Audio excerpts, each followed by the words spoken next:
Hi there, how are you? If you've been with me for a while, you might have noticed that things have kind of changed here a bit since my last video. Which, by the way, please don't watch that absolute train wreck. This video...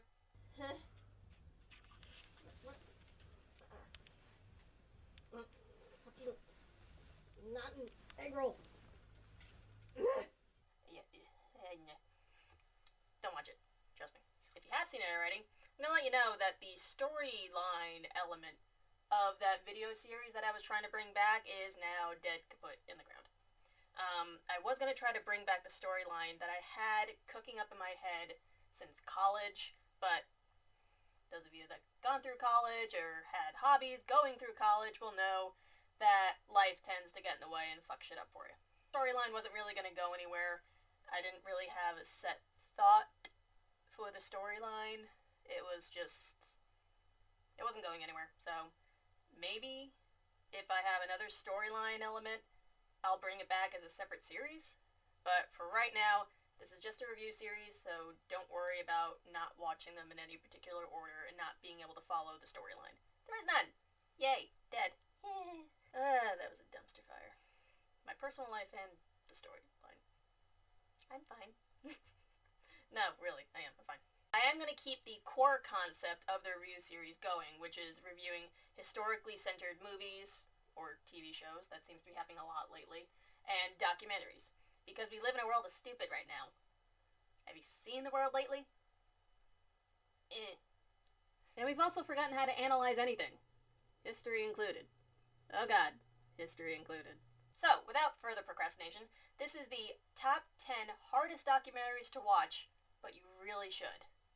While a documentary is always meant to report on the facts as accurately as possible, and not so much spin a narrative, that's not to say it never happens. As humans, we thrive on narratives and needing to connect with others in order to feel something. If the facts are given coldly, then we don't gain as much knowledge as we probably could have. This is probably why some people have an issue in just reading about the facts presented to them about a situation or a person, as opposed to seeing the person actually live through the facts presented. Documentaries are great for this aspect because, while they also explain the facts and the catalyst for why certain events did or did not happen, they also show the story unfold through dramatic retellings or actual eyewitness testimonies. Seeing and hearing someone suffer will always be more impactful than reading about someone's trauma, unfortunately. And that's where today's review is going. These are just a few documentaries that I've seen that I feel were very hard to watch in one way or another. Either the subject matter hit too close to home, or it was covering an aspect of a war, or the subject matter was very disturbing for any other reason. But just because they are hard to watch does not mean that you should not watch them. It means that you have to absolutely watch them at some point. And definitely not all at once, or you'll have to do what I did for my senior thesis and balance watching Holocaust footage with Muppet movies. Speaking of my senior thesis statement, let's get into at number 10. Okay, first off, let me be perfectly clear as to why Showa is at number 10 and not number 1. It's 10 hours long. And I feel like because of the length of this particular documentary, and at the time that I first watched it, it was on 6 or 8 CDs, I want to say, or DVDs. It hurts the overall slamming impact that this documentary has to tell you. I honestly wish that Netflix would pick it up and slice it up into more consumable parts, because no matter the era, this is a message that everyone needs to hear.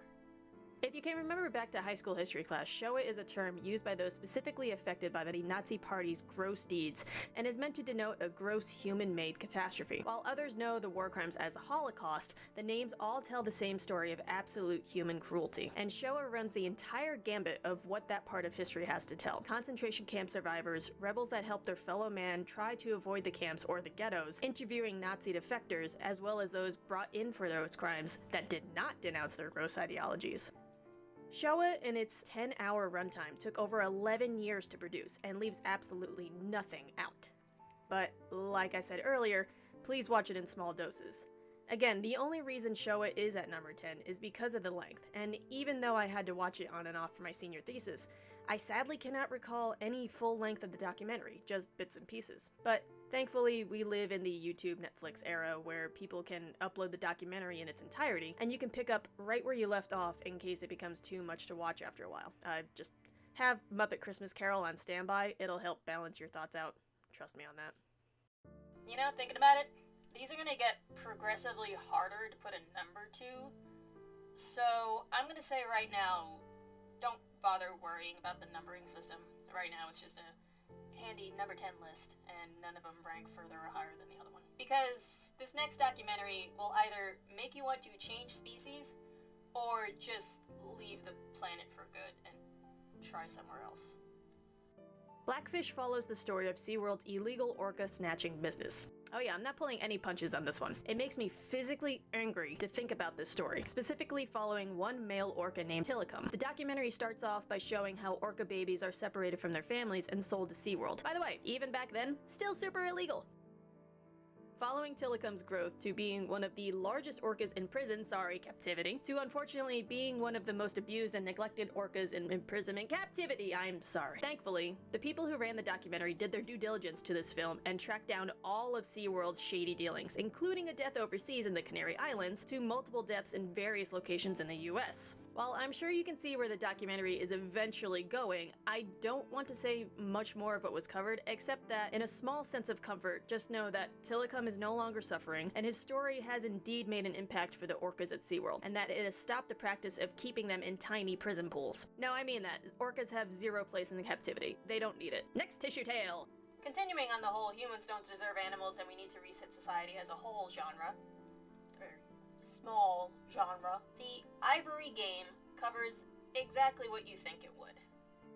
Following several sanctuaries in Africa, the story jumps between countries like Kenya, Tanzania, and several others that protect the wild elephant populations. And yes, it is as heart-wrenching as it sounds. Along with those protecting elephants in the wild, we also see investigative journalists in China and other parts of Asia attempting to stop the illegal smuggling business and also just stop the ivory trade in general. This documentary is another tough one for animal lovers to watch because they do not skimp on the gory aspects of the struggle. The bleak reality sets in quickly, as it seems like every other shot in the documentary, an elephant carcass is found, or elephants are shown mourning their fallen family members. Thinking on it, the elephant struggle is more or less the same in what we saw in Blackfish, so far as illegality is concerned. And the issue all stems around the same problem, that so many people just do not care for animals, and that those that do are constantly fighting a battle that they can't seem to gain any ground on. Though, unlike Blackfish, the Ivory Game does end on a slightly positive note. Again, I won't say too much, but I will say that thanks to these investigators, the world knows what price the Ivory Game costs. I think we can agree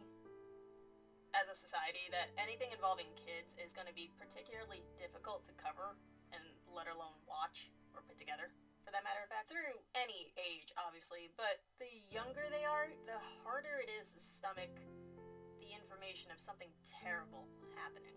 And unfortunately, this next documentary covers the mass shooting that happened at the Newtown school. And barely 10 minutes into viewing this, I had to kind of stop and compose myself and stop myself from crying and throwing up and just sobbing hysterically.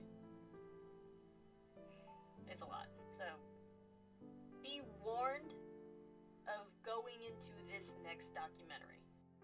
Newtown covers the entire spectrum of the tragedy that occurred on December 14th, 2012, between families of the children and teachers that survived and those who sadly did not, and of course, the first responders. If you want to see pure, raw human emotion captured, this covers it all. Disbelief, denial, heartbreak, heartache, and at least some form of realization of what happened. And one thing I'm grateful for is that the bastard that caused this tragedy is never named, never shown, and not given some sort of crazy nickname. The people of this documentary did an incredible job in making sure the victims of the tragedy have their stories told, and that the murdering psychopath that caused it gets nothing. But there is another source of ire for you in this documentary, and shockingly, it's not around that jerk, but around the politicians that the family spoke to in order to enact stricter gun laws and regulations. They chose to sit on their hands and fake sympathy for the families, rather than standing up and standing behind them and agreeing to stop future gun violence.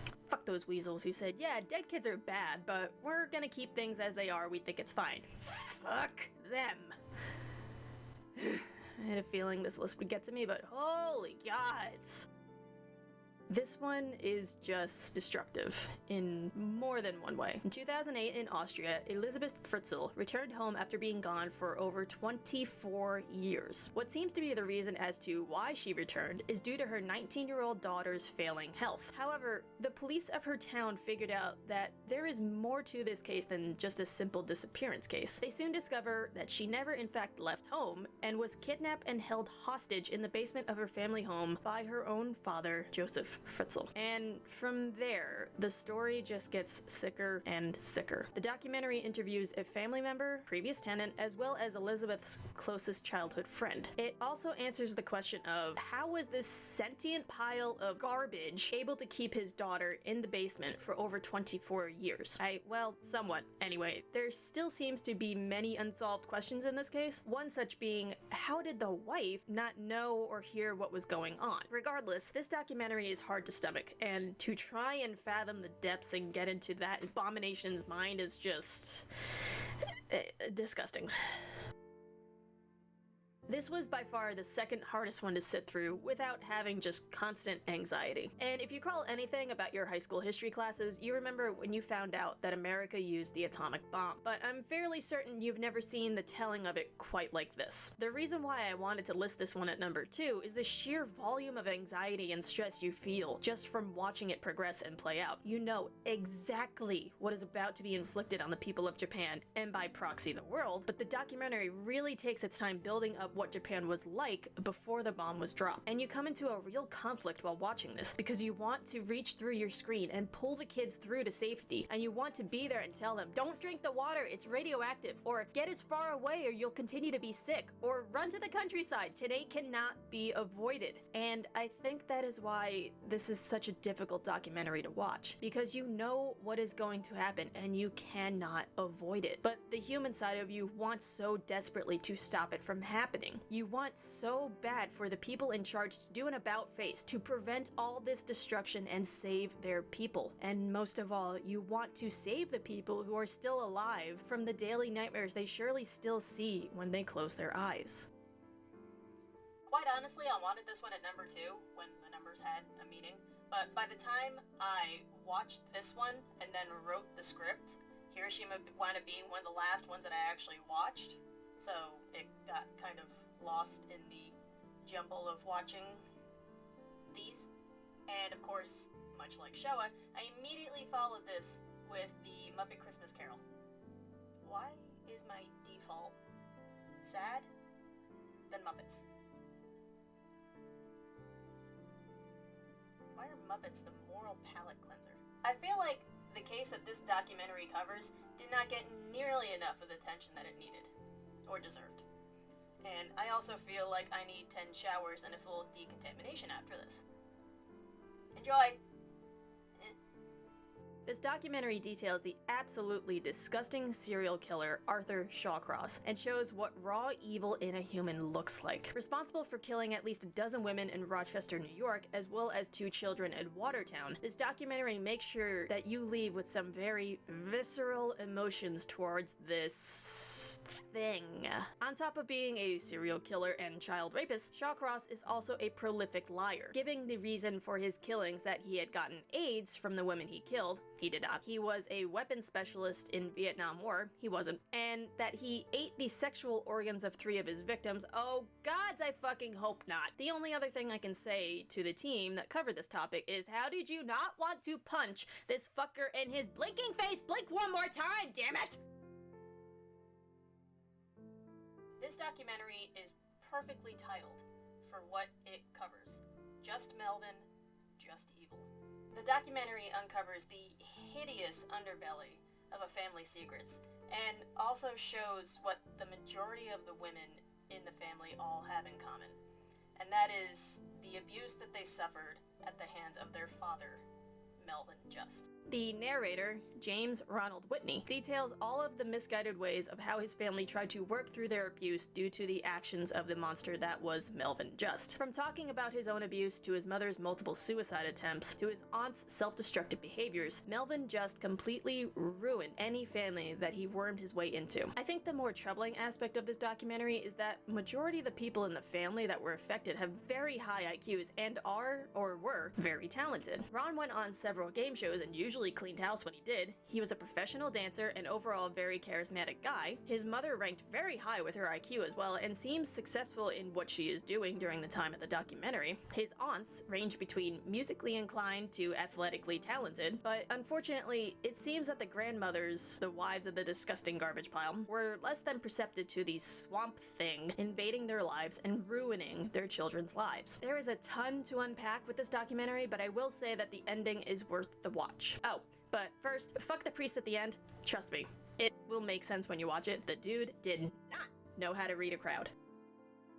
Swinging back into a more recent documentary, in fact a docu-series, The Keepers is one that will make your blood boil regardless of how religious you are or are not. Much like Just Melvin, it revolves around abuse victims finally being able to speak out and name their abusers for what they are. Spanning over a decade's worth of abuse is a lot, and because of that, the victims are in the several dozen. But one person tried to speak out for her students and told one that she would protect her, Sister Kathy Sesnick. In a Catholic school in Maryland, Sister Kathy Sesnick confronted the head priest, father, in air quotes, Joseph Maskell, and said that she would reveal to the world his true colors and let everyone see the demons that he tried so hard to hide. But she was never able to, because she was found dead only a few weeks later. Several decades later, several students who were not part of the abuse ring decided to come forward with their work in trying to find out what happened to their beloved teacher, and in doing so, began to find that the rabbit hole has many, many chambers and false tunnels. But along the way, they find those who had been mistreated and begin to see the true face of the criminal known as Father Joseph Maskell. Along with being just a haunting piece to watch, the team that worked on this, including the women that kept this issue alive, truly make it an emotional ride with the music used as the overall pace of the series. And if the priest at the end of Just Melvin made you mad, then the politicians of this particular documentary at the end, during the town hall, will make you scream until your vocal cords pop. One of the main survivors at the end sums up entirely, I think, how we would all feel watching this entire series. Jean? Those fuckers! My God! Thanks, Jean. Jean's great. This one is gonna split the room very, very easily. Though, I feel like we can all agree that protecting children is very important, right? Right.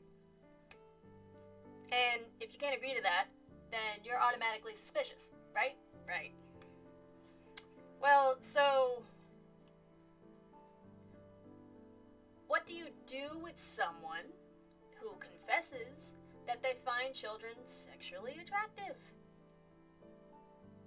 You feel oogie? Because I had to ask the question.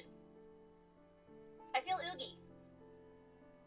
That's the question the pedophile next door poses. Don't get me wrong, I find what they confess repulsive, but that's also because I don't have a sexual dysfunction like pedophilia. This documentary follows two narratives, one from an abuse survivor aspect and the other from a self-professed pedophile. What the documentary wants to uncover, however, is the fact that the majority of countries nowadays have zero programs for people with this dysfunction before they commit a crime. It's always after they commit a crime and when a victim has been made by the pedophile's actions. However, there is one person in this documentary that suggests that there is a way to prevent that from occurring, which is for people with pedophilia to come forward and seek professional help with a specialized program. The documentary showcases one such program in Germany that seems to have a high success rate and is rather well received by the public. Unfortunately, the doctor that suggested the same program be implemented in Britain found her career torn apart and getting public criticism from colleagues that initially agreed with her privately. So maybe in seeing this documentary, that conversation can begin again, because we owe it to children to keep them safe. Will it be incredibly uncomfortable to have that conversation and basically ask the world's pedophiles to come forward and confess?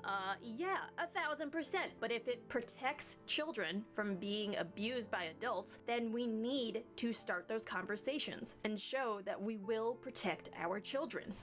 And that's the end of the list.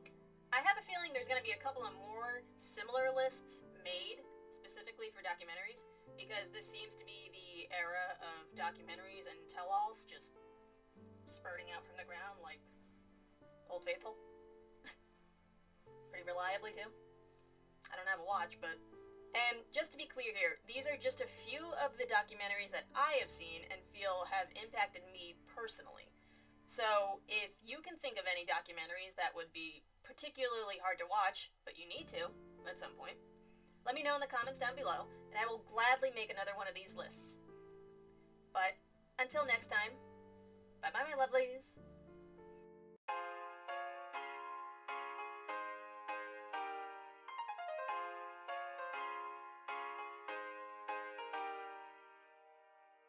Hello, anybody who decided to stay to the end. I'm back. I never really had much of a fan base standing, so I can't really say that I'm back. But I'm definitely back to making more videos. You can't really tell from the backdrop, but a lot has changed in my life. Went from being engaged to not. Actually starting my career. Where I am right now. I'm not gonna say where just yet, but if you were part of my previous live streams and gaming streams and stuff like that, you know where I work. Probably. I think I've mentioned it once or twice. But just for now, I'm not gonna say where. But it's definitely growing me a career.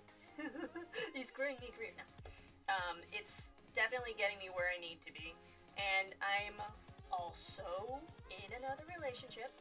It is drastically different from the ones I've been in. And I can honestly say I'm very happy about where I am right now. And that is not to denigrate or bring down who I was with before. Just that I made the right choice. And I'll leave it at that. So, I hope you guys continue to watch these, or start... Rude. Or start to watch my series. I feel like this is a very important thing to do because a lot of people take film face value, that everything that happened in the film or documentary is true, when it's a lot easier to fact check things nowadays. So I feel like this is kind of something of an academic duty that I need to do. So I hope you guys will create a community around this and post different ideas and different suggestions down in the comments below. I would love to hear them and get more material and do more research for everybody. Because, like I said before, we're kind of in an era of stupid. And we need to stop that. So, yeah. Stay safe during the pandemic, guys. Hopefully we're almost out of this. And I will talk to you in the next video. Okay, bye.